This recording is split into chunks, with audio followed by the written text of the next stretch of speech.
Good morning everyone students, class 7th। आज हमारा 10वां दिन है। आज हम संस्कृत भाषा में वर्ण विचार टॉपिक के बारे में बात करेंगे। कल की क्लास में हमने स्वर वर्णों के बारे में बात की थी। आज हम संस्कृत भाषा में व्यंजन अर्थात हल वर्णों के बारे में बात करेंगे। सबसे पहले हम व्यंजन अर्थात हल वर्ण की परिभाषा के बारे में पढ़ते हैं। ते वर्णाः यत स्वराणां सहायतया निर्मित भवन्ति ते व्यंजन वर्णा इति कथयन्ते। अर्थात जो वर्ण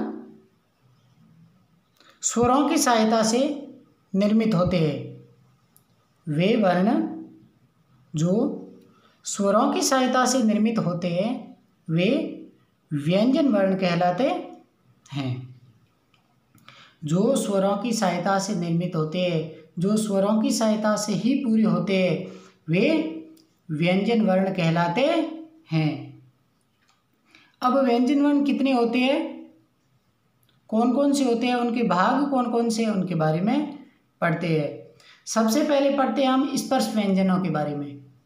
सबसे पहले हम स्पर्श व्यंजनों के बारे में पढ़ते हैं। स्पर्श व्यंजना पंचविंशति भवन्ति। स्पर्श व्यंजनों की संख्या 25 है। कुल व्यंजनों की संख्या 33 है। त्रय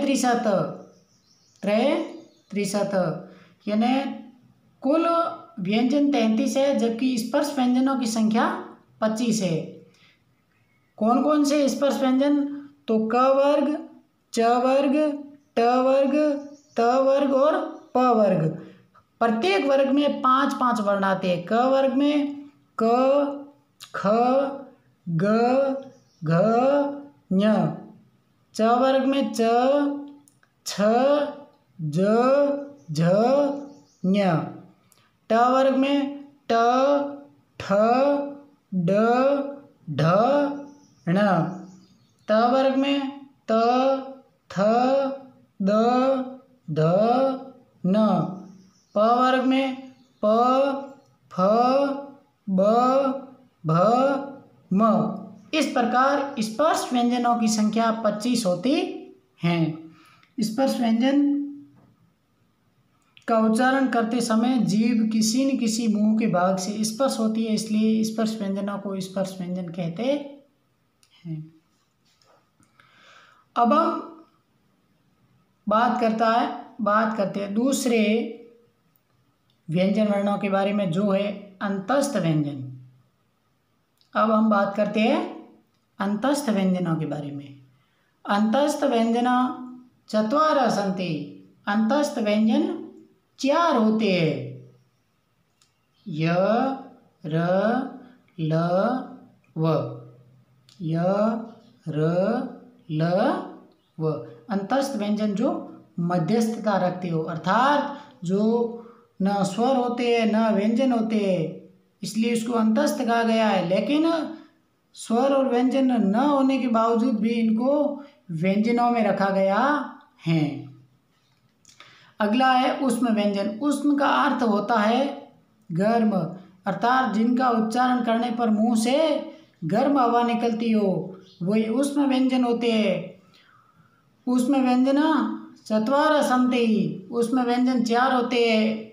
स तालव्य, स मूर्धन्य, स दंत्य और ह। स और ह। ये स्पर्श, अंतस्थ और ऊष्म मिलाकर के 33 हो जाते। लेकिन जो बाकी वाले जैसे संयुक्त व्यंजन है और अयोग्य व्यंजन है, इनको भी व्यंजनों की श्रेणी में रखा गया है।